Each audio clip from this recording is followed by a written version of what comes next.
This is what we've been doing. We're coming to the crunch. Last time I gave this message, my wife started giving me the colour signal. She thought I was getting a bit tough with people. So brace yourself, folks. Right? The crunch is coming. We've looked at, God's interested in measuring. We looked at some examples of the measure of man, what we can aspire to. We've looked at how God sees things. How does he measure us? Our hearts and the direction of our lives. We've looked at what God's done for us. We've looked at how we should respond to God. And that brings us to me. When I prepared this message, this next question was the obvious question. For those who are logical thinkers, I don't know whether it's Socrates or who it was who would think this way, but I went through this process of thinking about all these issues, and then I thought, well, that brings me to a very obvious question. What should we do about this? I mean, do we just keep coming to church like robots?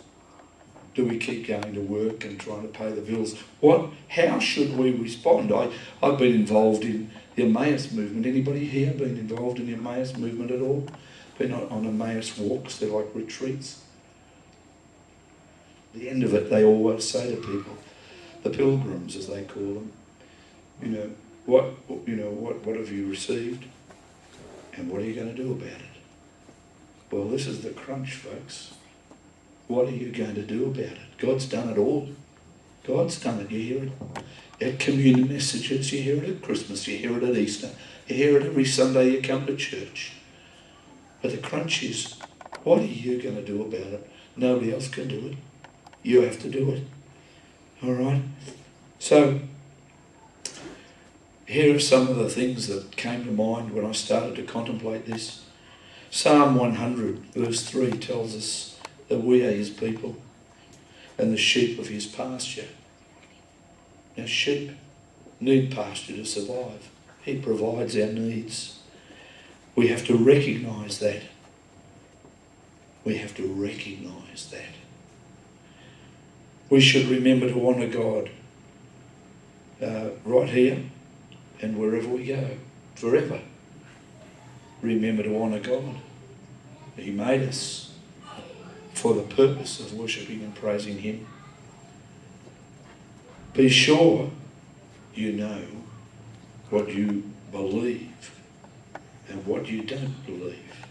I see so many people who are, I'd describe them as wishy-washy. They sit on the fence. What do you think about this? Moses, what do you think about rugby union? What do you think? No, I don't either. False religion. See, he's got a view. I didn't tell you I was going to ask you that question. See, when people ask you something, or even when they don't ask you something, you should say, well, hang on a minute, is this right? What do I think? What do I believe? Have an opinion. I mean, why do you come to church? Why have you come to this church? Do you believe in the articles of faith of the Australian Christian churches? Have you ever looked at them? Well, goodness gracious, go and have a look at them. They're on the internet. And you might not believe what everybody else here believes. You might be in the wrong place. Maybe you should be the Catholic Church down the road or something. You must know what you believe and what you don't believe. Otherwise, you're just like, the Bible talks like that, a reed in the wind. Or like an old discarded bit of paper blowing down the street. You're going every which way. Another thing that we need to do about this is not let anyone steal our glory. This is another sermon. Don't let anyone steal your glory. God has blessed you. He's enabled you to glory in his presence, to revel in his presence. Don't let anybody steal your heritage. It's so easy to lose it. If you don't, you get lazy.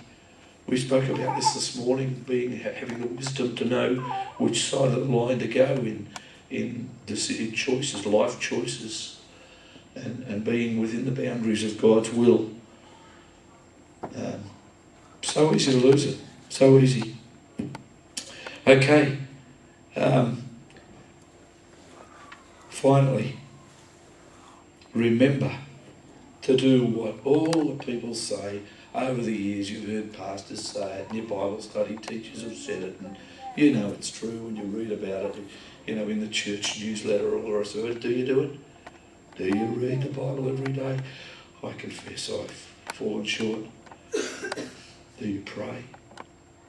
Do you lift up your fellow Christians and others in prayer when they have a need? You wake up in the middle of the night. Do you say, oh, blow it up, my split's broken? Or do you say, God, why have you woken me? Oh, I pray. I believe you just called me to pray for Sister Celestine over in Colombo at the moment, or Pastor Ravi is going off to Sri Lanka in a few days. Is there a need, Lord? Just bless him now, protect him. I've prayed things on the spur of the moment like that and received. I'm not saying I'm goody two-shoes or whatever. I've been blessed. It's not my doing. Please don't take this as bragging. I'm not bragging, but I've done things just because I felt the Lord was saying to do something, and I've received remarkable, absolutely remarkable answers. I had intercession on one occasion, I'll tell you this, I know it's taking time, but I want you to know that these things are real, and it's important for you to take a stand. I once was attending a Bible study, and at the end of the time, we'd all read the Bible, we'd talked, somebody was praying for this person and that person and this thing at work. Somebody prayed for a sick girl that they knew up in Newcastle or somewhere. And for some reason, something struck my heart. Didn't know this person that they were talking about from a bar of soap. Over the next 2 or 3 weeks, I had a burden. The Lord put this person on my heart. All I knew was their first name. This person in the Bible study had mentioned, I didn't reveal, I didn't let on to anybody that the Lord had touched me to pray for this unknown person. But I've never had a burden like that before or since.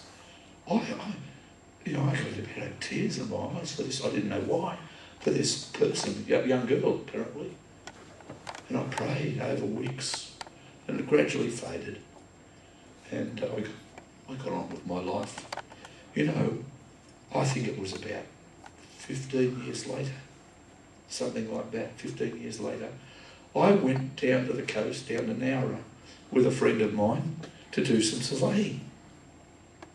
And on the Sunday, we said, let's go to the church in Nowra. We went to the church, we walked in the door, and they handed out a little slip of paper, and they said, they're just letting people know that after the service we're having a prayer of thanksgiving for Camera.